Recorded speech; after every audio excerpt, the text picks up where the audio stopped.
Bismillahirrahmanirrahim. Alhamdulillahi rabbil alamin. Wassalatu wassalamu ala rasuli rabbil alamin. Nabiyyina wa habibina wa qudwatina Muhammad ibn Abdullah wa ala alihi wa sahbihi wa man walah, amma ba'du. Muslimin dan muslimat, para pelajar sekalian, alhamdulillah pada hari ini 22 hari bulan 3 tahun 2022 kita teruskan bicara kita dalam sebuah kitab, nama dia Hikayatun Fiqhiyatun. Comel kitab ni. Nama dia apa? Hikayatun Fiqhiyatun Mukhtarah. Sepanjang musim PKP kita telah baca, dan hari ini sudah sampai ke cerita hikayat yang ke Al-Khamisah wal-Ishrun Ba'dal Mi'ah, 125. Tulis hikayat yang ke 125, iaitulah kisah Sayyidina Umar ibn Al-Khattab radhiyallahu anhu dengan sahabat dia Abdul Rahman bin Auf. Apa kisah dia? Pelajar-pelajar boleh dengar, boleh ambil pelajaran, boleh ambil faedah daripada kisah yang menarik ini, insya-Allah. Teks hikayat dia panggil Nassul Qissah. Dia punya nas kisah, apa dia yang cerita? An Muhammad bin Sirin. Siapa nama ulama ini? Muhammad bin Sirin. Siapa dia Muhammad bin Sirin? Sekejap lagi kita cerita tokoh yang besar ini. Muhammad bin Sirin cerita, anna rajulan jaa ila Umar. Seorang laki-laki mari datang bertemu dengan Sayyidina Umar ibn Al-Khattab. Orang laki-laki itu mari jumpa dengan siapa? Mari jumpa dengan Sayyidina Umar ibn Al-Khattab radhiyallahu anhu. Faqal, dia kata, ya Amir Mukminin, inni ajraitu ana wa sahibun li farasaini. Saya dengan kawan saya berlomba kuda. Nastabiqu ila saghrati saniyah. Kita berlomba siapa dia laju nak pergi ke celah bukit tu. Laju. Fa asabna zabya. Bila kita lari, kita dapat tangkap seekor kijang. Dengar ni. Tangkap seekor kijang. Wa nahnu muhriman. Sedang kami berdua berihram. Mana dua orang ni dalam pakai ihram, dia tangkap kijang. Famaza tara, ya khalifah, apakah hukumnya? Dia nak tanya hukum. Sebab apa? Sebab orang ihram, bila kita pakai ihram, tahu orang pakai ihram macam mana? Macam mana? Kain tuala. Pakai tuala pun boleh tak? Ihram ni makna orang yang berniat ihram. Dia pakai kain untuk laki-laki, orang perempuan biasa pakai telekung. Bila dia pakai ihram, dia berniat ihram, tak boleh lagi dia tangkap hayawan perburuan. Jadi dua orang ni tangkap hayawan, tangkap zabyu, tangkap kijang. Dia bertanya Sayyidina Umar, Umar, matara, apa hukum? Menarik. Faqala Umaru li rajulin bi jambihi. Sayyidina Umar pun tanya seorang laki-laki duduk sebelah dia. Tengok Umar cakap dengan sahabat yang sebelah dia. Dia kata, ta'ala hatta nahkuma ana wa anta. Mari kita dua, kita pergi jatuhkan hukuman kepada dua orang yang tangkap hayawan sedang mereka berihram. Qala fahakama alaihi bi'anzin. Sayyidina Umar dan kawan dia jatuhkan hukuman orang yang orang ihram tangkap kijang, denda dia kena bayar seekor kambing. Sembelih kambing, beri kepada orang pakai miskin di Mekah. Fawallar rajulu wa huwa yaqul. Laki-laki yang bertanya tadi pun nak balik ke kawan dia sambil bercakap. Dia kata apa? Hadza amirul mu'minin la yastati'u an yahkuma fi zabyin hatta da'a rajulan fahakama ma'u. Amir Mukminin tak boleh nak jatuh hukum seekor kijang ni Pergi tanya orang lain. Macam dia tak puas hati ataupun dia pertikaikan ilmu Umar. Apa kami ini? Benda ni tak boleh jawab. Tengok. Hati-hati dengan para pelajar. Jangan kita rasa pandai, rasa bijak, rasa cerdik, ya. Kalau kita tengok kenapa Sayyidina Umar berpakat? Tunggu sekejap. Fasami'a Umar dengar dia tu cakap. Dia komen tadi, Sayyidina Umar dengar. Fasami'a Umaru qaular rajuli fada'ahu. Umar kata, saudara, mari sini. Sudah.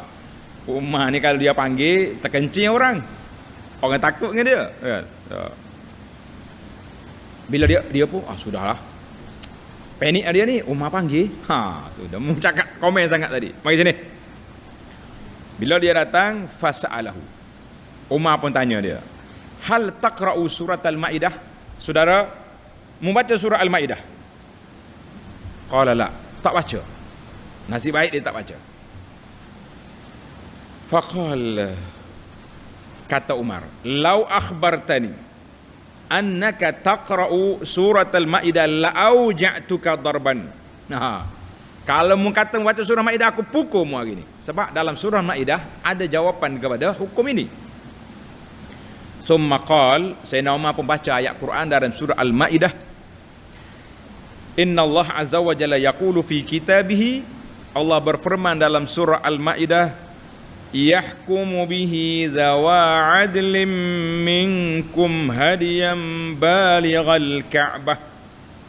Siapa dia tangkap hayawan perburuan, maka adalah menjadi hakim, memutuskan hukuman, membuat penilaian hayawan ini kena bayar dengan apa? 2 orang yang adil. 2 orang. Bayar fidyah kepada orang miskin di Mekah. Ayat ini dalam surah Al-Ma'idah ayat 95. Umar baca ayat. Mu tak tahu? Allah suruh jatuh hukuman 2 orang menilai. Aku wahaza, ini laki-laki di sebelah aku ni yang kau perlekeh tadi, siapa? Engkau kenal dia siapa? Wahaza Abdurrahman bin Auf. Abdurrahman bin Auf. Kenal Abdurrahman bin Auf? Biasa dengan nama sahabat.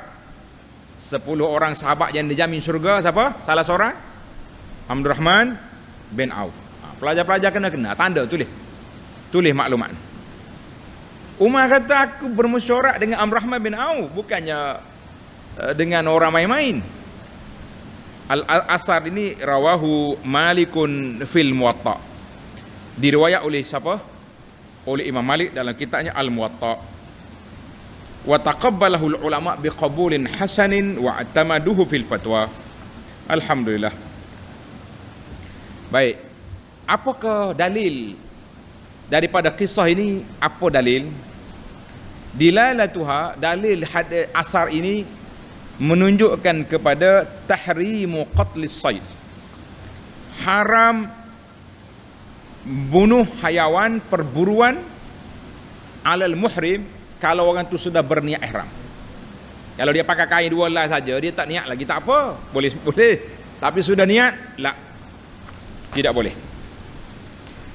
Wa damanuhu binazirihi, denda siapa dia bunuh hayawan waktu dia dalam ihram, maka denda dia kena cari hayawan yang seumpama dengan dia. Tadi dia bunuh apa? Kijang sesuai dengan dia apa? Kambing. Baik, kalau kita bunuh rusa, sesuai dengan rusa apa? Lembu. Kalau kita bunuh gajah, sudah. Gajah bukan hayawan perburuan, hayawan dilari daripada dia kan. Dia naknya hayawan yang dimakan. Baik para pelajar sekalian, tamaklah kisah dan dilalah dia. Sekarang ni kita berpindah kepada mengenali tokoh periwayat cerita. Kisah Umar ini telah diriwayatkan oleh seorang tokoh ulama, nama dia Muhammad bin Sirin. Mana pen? Tanda kata Muhammad bin Sirin. Siapa dia Muhammad bin Sirin? Dengar ni. Muhammad bin Sirin Al-Ansari maulahum. Dia ni asalnya nama gelaran dia Abu Bakar bin Abi Amrah Al-Basri, orang Basrah, orang Iraq, imam waktihi. Kana abuhu min Sabi Jarjaraya. Tak tahu negara mana aku. Ayah dia daripada orang tawanan Jarjaraya, negara Nahrawan dan sekitar dia. Di antara Wasit dengan Baghdad dalam Iraq. Hamba itu dia dimiliki oleh Anas bin Malik radhiyallahu anhu. Anas ni khadam Nabi sallallahu alaihi wasallam. Kemudian Muhammad bin Sirin minta nak bayar, nak tebus diri dia daripada hamba nak jadi merdeka. Maka Anas membenarkan wa ataqahu, dan merdekakan dia. Fawala'u li Anas, karena itu dia katakan Muhammad bin Sirin Al-Ansari maulahum. Maknanya dia ni dimerdekakan oleh orang Ansar. Siapa dia? Anas bin Malik. Muhammad bin Sirin dilahirkan 2 tahun di akhir pemerintahan Sayyidina Utsman. Ibnu Sirin termasuk di kalangan ulama yang agung, yang hebat di kalangan golongan tabi'in. Kata Ibnu Sa'ad, kana siqatan, seorang yang dipercayai, ma'munan, seorang amanah, alian, kedudukan yang tinggi, rafi'an, faqihan, ulama fiqh, imaman, kathirul ilmi, wari'a, orang yang sangat warak sangat orang.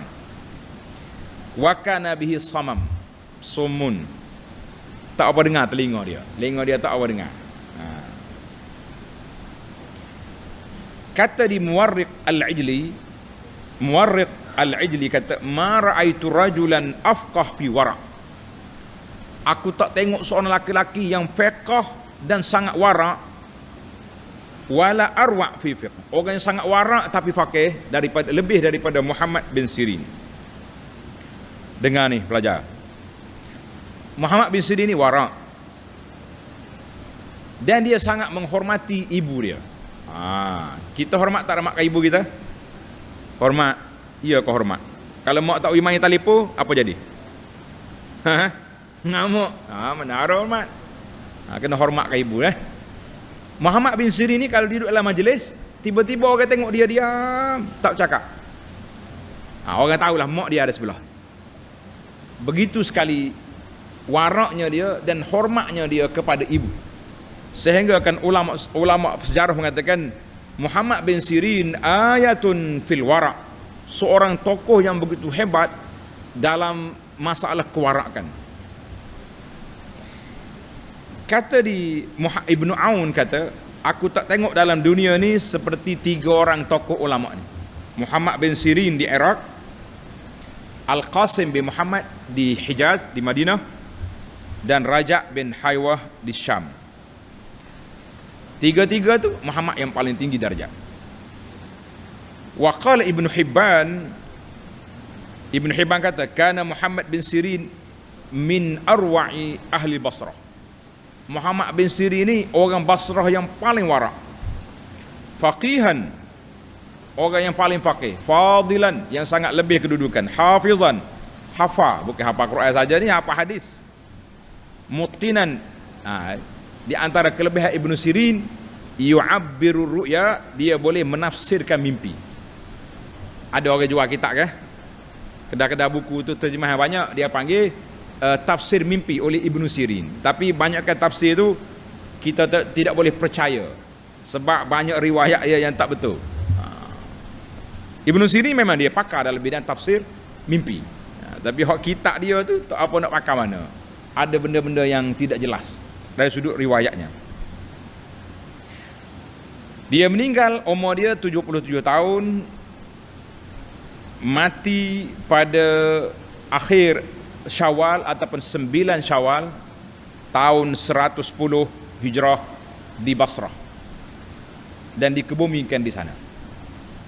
Dia ni lebih kurang dengan Hasan Basri, tarikh kematian dia, Al-Hasanul Basri rahimahullah ta'ala. Baik, Isu yang kedua, siapakah yang datang tanya Umar tadi? Yang tanya hukum tadi, siapa? Muhammad bin Sirin tak sebut nama. Dia kata ja'a rajulun. Dia kata seorang laki-laki datang. Dia tak sebut siapa. Tapi dalam riwayat Abdul Malik bin Umair yang dikeluarkan oleh Baihaqi, nama si penanya itu nama dia Qabisah. Tulis nama dengan qaf. Qabisah bin Jabir al-Asadi Abul Ala al-Kufi. Wa kana thiqah. Orangnya thiqah walahu ahadis, dan dia termasuk dalam generasi pertama dari ulama fiqh al-Kufah lepas pada sahabat, seorang yang apa ni, alim jalil, seorang yang alim. Tapi oleh kerana macam dia tak puas hati tentang jawapan Sayyidina Umar tu, cerita lain. Tapi dia ni orang alim juga. Kata di Qabisah, aku nak cerita kepada kamu orang yang aku pernah bersahabat. Dengar ni. Sahibtu Umar. Aku bersahabat dengan Umar. Aku tak tengok seorang manusia di atas dunia zaman dia orang yang lebih faqih tentang kitab Allah daripada Umar. Aku bersahabat dengan Talhah. Sahabat Nabi juga Talhah. Aku tengok tak ada orang yang lebih pemurah daripada Talhah. Aku bersahabat dengan Amr bin al-As. Aku tak tengok oleh seorang sahabat yang mantap persahabatan dia lebih daripada Amr. Aku bersahabat dengan Muawiyah. Aku tengok Muawiyah ni seorang yang lemah lembut dengan kawan. Aku sahabat dengan Ziyad. Ziyad ni menghormati orang-orang yang duduk bersama dengan dia. Aku bersahabat dengan Mughirah. Mughirah ni seorang yang bijak, licik. Kalau orang buat helah macam mana dia boleh lepas. Masya Allah.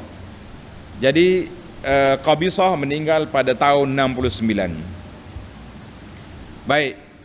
Qabisah mari tanya Sayyidina Umar. Para pelajar ingat, Sayyidina Umar ni siapa? Umar ibn al-Khattab bin Nufail Al-Qurashi Al-Adawi. Ini Sayyidina Umar. Gelaran dia Abu Hafs, Amir Mukminin. Apakah jawatan Sayyidina Umar zaman jahiliyah? Tanda pelajar.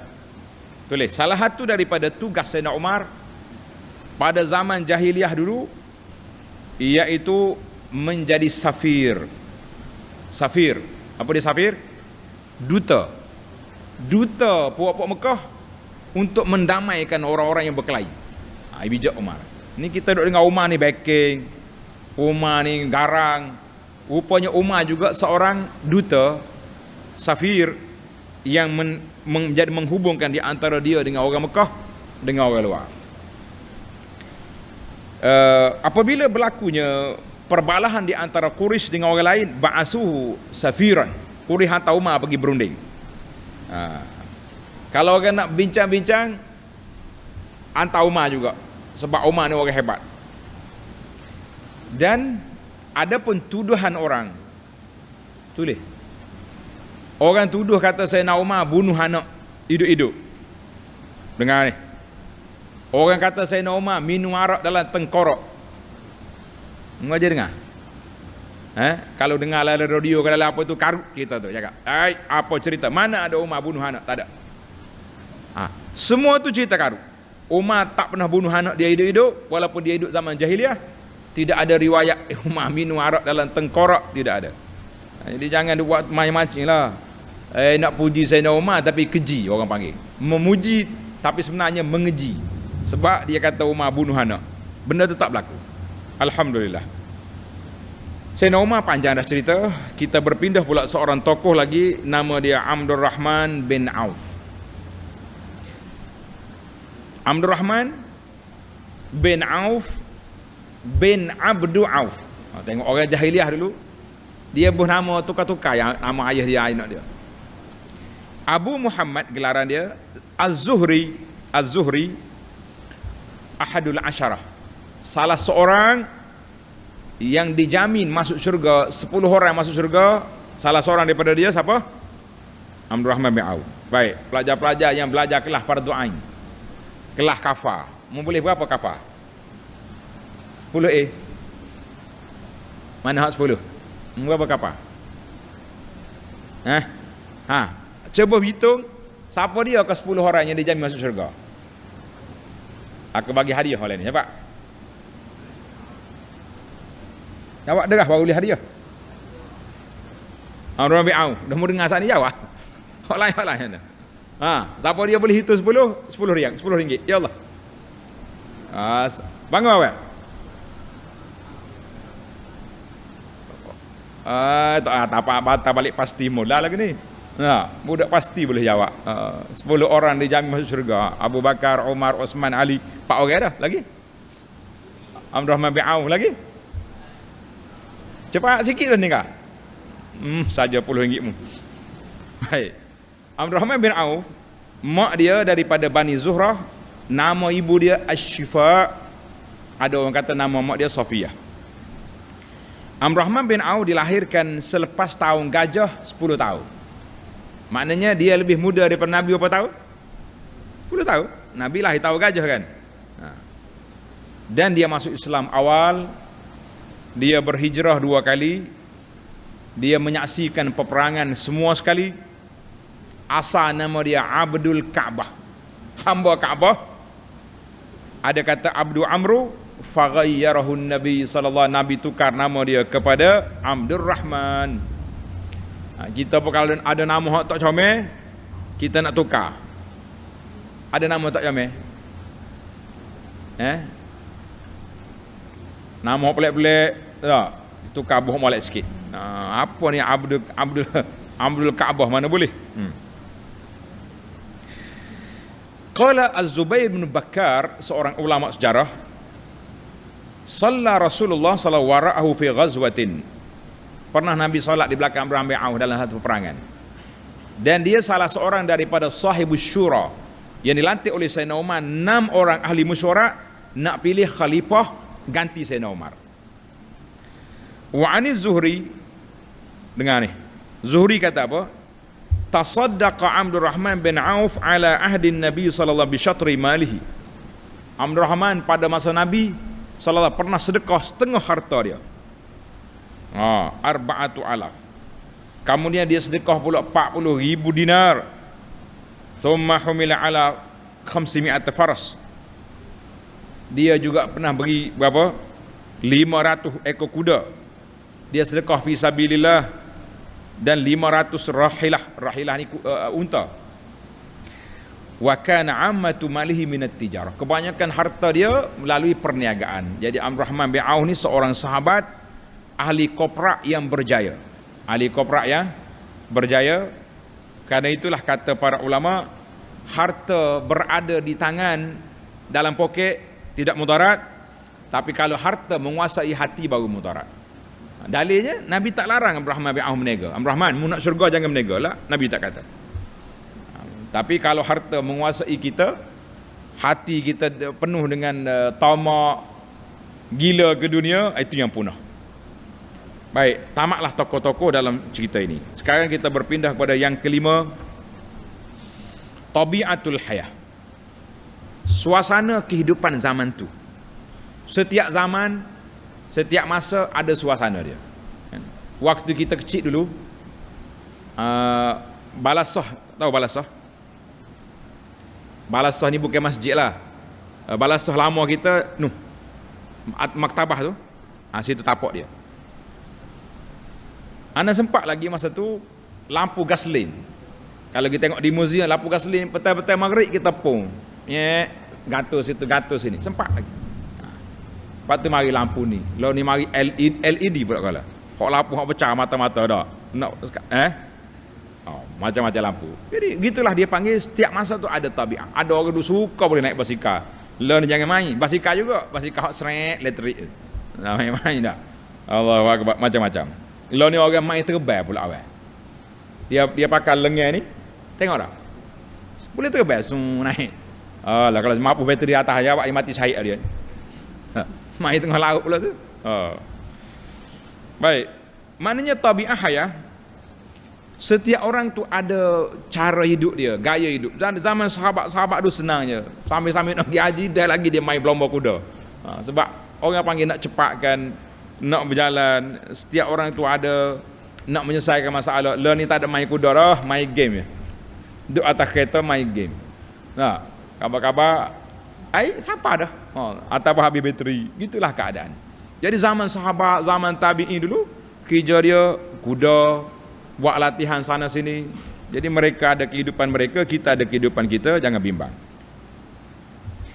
Isu yang keenam, Sayyidina Umar radhiyallahu anhu ketika ditanya oleh sahabat tadi, nama dia Qabisah, sahabat tanya.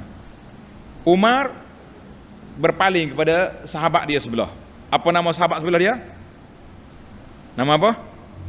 Abdurrahman bin Auf. Kena ingat sejarahnya, jangan lupa. Dia berpaling kepada Abdurrahman bin Auf. Wa yas'aluhu 'anil hukum. Dia tanya, apa hukum kita ni? Dia ni bunuh kijang. Kita nak bagi denda apa? Jadi orang yang bertanya ingat ke Umar tak tahu hukum. Umar tak tahu hukum. Sedangkan sebenarnya bukan tak tahu. Sebab Al-Quran yang menetapkan bila orang dibunuh hayawan perburuan waktu dalam ihram, dalam surah Al-Maidah tadi Tuhan kata apa? Yahkumu bihi zawa adlin minkum. Surah apa tadi? Yahkumu bihi zawa adlin minkum. Kena surah Al-Maidah ayat 95. Ingat, surah Al-Maidah ayat 95. Jadi Umar bukannya tak tahu, tapi Al-Quran mengarahkan supaya yang menjatuhkan hukuman ini mesti dua orang. Mesti dua. Mana buat penilaian. Kita nak nilai kalau apa ni, kijang sama dengan kambing, rusa sama dengan apa? Dengan lembu. Apa lagi yang seumpama? Biri apa ni? Sama lah biri. Tak. Ayam hutan sama dengan ayam bandar. Tak. Jadi maknanya dua orang yang buat penilaian supaya berlaku keadilan di situ. Supaya berlaku keadilan. Mana Sayyidina Umar ajar kepada kita jangan tunjuk pandai. Kalau dalam syarak menetapkan satu perkara, kita kena buat. Kita kena buat ikut syarak. Dah Allah Taala letak dua orang ya. Jangan buat seorang. Kebetulan pula kawan dia tu orang hebat juga. Nama apa? Abdurrahman bin Auf. Jangan kata. Tapi sahabat yang bertanya tadi salah faham. Dia kata Umar ni macam tak faham. Benda lagu ni pun tanya orang. Kita ni para pelajar kadang-kadang kena ada sifat warak. Kena ada sifat warak. Maka orang yang ditanya oleh Sayyidina Umar nama dia Abdurrahman bin Auf. Cuba tengok sifat Abdurrahman bin Auf macam mana. Ka'anna wajhu qalbun. Muka dia cerah. Abdurrahman bin Auf ni orang comel, putih. Rajulun abyadun raqiqul wajhi. Maka bila Sayyidina Umar bermusyawarah, dia pun bagi tahu hukum yang diputuskan. Jadi orang bertanya tadi tak faham. Dia kata apalah Umar, benda macam ni pun tanya orang lain, dia kharifah. Kita kena ingat pelajar-pelajar, kita ni kadang-kadang bukan tak tahu, tapi kalau ada orang sebelah kita, ustaz ke, tok guru ke, syekh ke, kita bersifat tawaduk. Tahu tawaduk? Tanya ustaz lah, tanya tuan syekh lah. Dia lebih alim, dia lebih pandai pada saya. Itu dipanggil tawaduk. Tapi kalau dia jawab tak betul, wajib kita kena betul balik. Maaf syekh, saya punya pandangan saya ingatnya macam ni. Yang kata mentaka dia syekh, ikutlah dia nak kata apa saja apa betul belaka. Tak boleh. Sebab itulah kita dalam agama ini berpaksikan kepada dalil. Agama kita ini berpaksikan kepada hujah, bukan sentimen semata-mata kerana orang itu orang alim, orang tua, orang hebat, al-arif billah. Tidak. Ini kita kena ada disiplin ilmu, menjaga kebenaran lebih daripada menjaga orang. Tapi jangan mengaibkan orang itu, jangan aibkan. Jadi tengok Sayyidina Umar bila dia dengar kawan tu cakap pelik, Umar panggil, mari sini. Kau tuduh aku macam-macam, mau ingat aku tak erti. Rupanya kamu yang tak faham. Tak faham apa? Apa yang tak faham? Tak faham hukum. Dalam surah Al-Ma'idah, Allah SWT yang jatuhkan hukum mesti apa? Mesti dua orang. Maka kita para pelajar sekalian muslimin dan juga muslimat, menjadi kewajipan kepada kita beradab dengan para ulama, dengan para guru. Hari ini di antara punca-punca kehilangan adab kita ni zaman kita hari ni. Kita pergi komen di tempat orang lain yang kita bukan pandai apa, tapi komen, ataupun dia panggil CMP. Apa dia CMP? Bahasa Melayu kata koyok tepek. Pergi ambil pandangnya orang ni, pergi tepek sini. Akhir sekali berkelahi habis orang dalam Facebook dengan sebab kita. Kita kata jangan buat perangai yang pelik macam ni, kerana perangai yang pelik macam ni yang menyebabkan kita kehilangan adab, kehilangan akhlak. Sebab itulah semalam kitab yang baca di masjid kita ni, nama apa kitab? Adabud Darisi wal Mudarris. Adab guru dan juga adab murid. Guru pun kena ada adab juga. Jangan duduk marah budak satu kali, kan? Kena ada adab. Maka dalam isu ini Sayyidina Umar tidak melenting dengan ni. Kita sebagai guru pula jangan mudah melenting. Bila Umar dengar dia tu macam protes, apa Umar ni tanya orang lain dah hukum macam ni pun, Umar panggil dia balik. Umar tanya, "Ataqra surat Al-Ma'idah?" Membaca surah Ma'idah. Baca tak? Tak. Kalau tak baca memang awak tak tahu. Kalau baca maknanya tahu, tapi saja nak komen aku. Kita pun kalau orang komen kita kuat-kuat, kita tanya dia, "Saudara baca kitab ni? Baca kitab ni? Baca kitab?" Tak baca, habis baca Facebook je. Betul lah, memang awak boleh komen. Tapi kalau awak baca kitab, mana tahu maklumat. Tiba-tiba mari nak komen benda-benda yang tidak betul, kita kata ini kehilangan adab komen. Kita kadang-kadang macam itulah.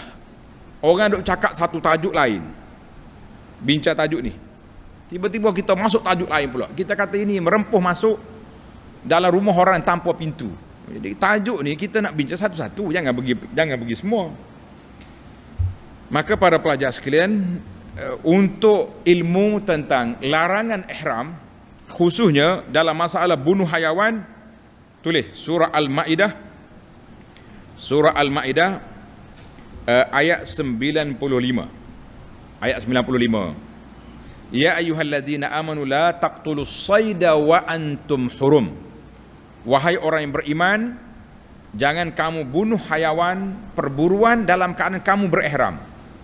Baik, saya pakai ihram, tapi aku nak makan ayam. Boleh tak boleh? Kita ambil ayam kat rumah kita, ayam kita bela, prank sebelah. Boleh? Kambing kita, unta kita. Yang tak bolehnya apa? Taqtulus sayda. Yang tak bolehnya bunuh hayawan perburuan. Kambing, rusa, kijang, pelanduk, arnab, enggak apa lagi? Burung merpati, burung-burung. Itu semua tidak dibenarkan. Sebab apa tidak dibenarkan? Kenapa tidak dibenarkan? Sebab itu salah satu daripada larangan ihram. Allah nak uji umat ini. Dalam ayat lain Allah Ta'ala sebut, la yabluwannakumullahu bisyai'in minas saydi tanaluhu aydikum marimahukum liya'lamallahu man yakhafu bil ghaib. Tanda ayat ni. Allah Ta'ala nak puji umat Muhammad sallallahu alaihi wasallam ini dengan ujian yang diberi kepada kita, iaitulah ketika kita pakai ihram, kita diberi ujian oleh Allah Azza wa Jalla supaya jangan tangkap hayawan. Jangan tangkap hayawan perburuan. Kalau tangkap juga apa jadi? Ini berbezanya umat Muhammad sallallahu alaihi wasallam ni dengan umat yang lain. Ada pun umat dulu, umat siapa dia ni, orang-orang Yahudi. Tengok nak cari ayat. La yabluwannakumullah. Tulis ayat surah Al-Ma'idah ayat 94. Sebelah ayat tadi ya. Ya ayyuhalladzina amanu la yabluwannakumullahu bisyai'in minas saydi tanaluhu aydikum wa rimahukum liya'lamallahu man yakhafu bil ghaib. Allah kata, "Hai orang beriman, aku uji kamu bila pakai ihram, hayawan-hayawan mari duduk gelewak dekat kaki unta kita berjalan, tapi tidak ada seorang pun sahabat Nabi yang tangkap hayawan." Orang Yahudi dulu, bila Allah Ta'ala larang dia tangkap ikan hari Sabtu, dia bergali lubang hari Jumaat. Bila ikan masuk hari Sabtu, dia relax, dia tutup pintu, dia timba telaga hari apa? Hari Ahad. Itu dia panggil hilah. Tapi umat Muhammad SAW tak main hilah. Tengok sahabat ni, bila dia tersalah tangkap hayawan, mari jumpa ulama, mari jumpa khalifah, mari jumpa mufti. Macam mana saya nak buat ni? Maka dalam masalah ini kita dapat keputusan bahawa orang yang tersalah bunuh hayawan, orang yang sengaja bunuh hayawan, dua-duanya kena bayar kafarah, kena bayar denda belaka. Cuma yang tersalah tak berdosa, tapi kena bayar sebab dia ada bunuh hayawan perburuan itu. Kalau tak ada hayawan, kita kena kira berapa nilai harga dia, bayar harga.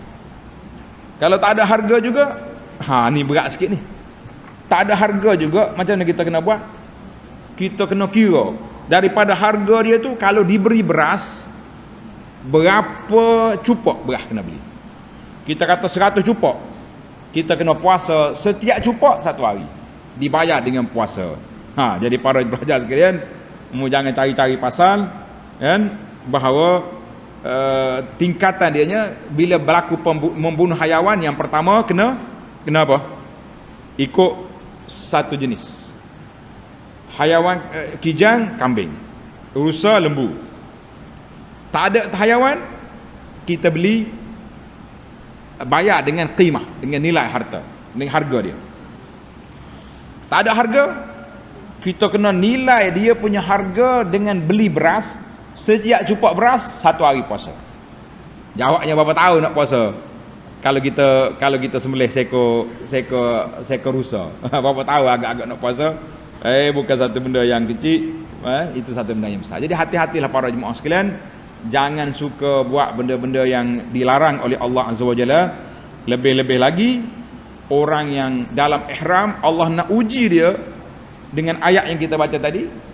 Allah Ta'ala nak tengok, liya'lamallahu man yakhafu bil ghaib.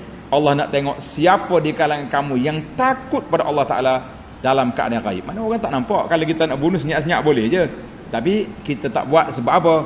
Sebab kita takut kepada Allah Azza wa Jalla. Kita takut kepada Allah, kita tak akan buat. Jadi alhamdulillah, terbaik umat Muhammad sallallahu alaihi wasallam ini, dia tak buat hilah sebagaimana Yahudi buat hilah nak tangkap ikan pada hari Sabtu. Jadi para jemaah sekalian, alhamdulillah, tamatlah perbincangan kita hukum apa? Hukum hayawan.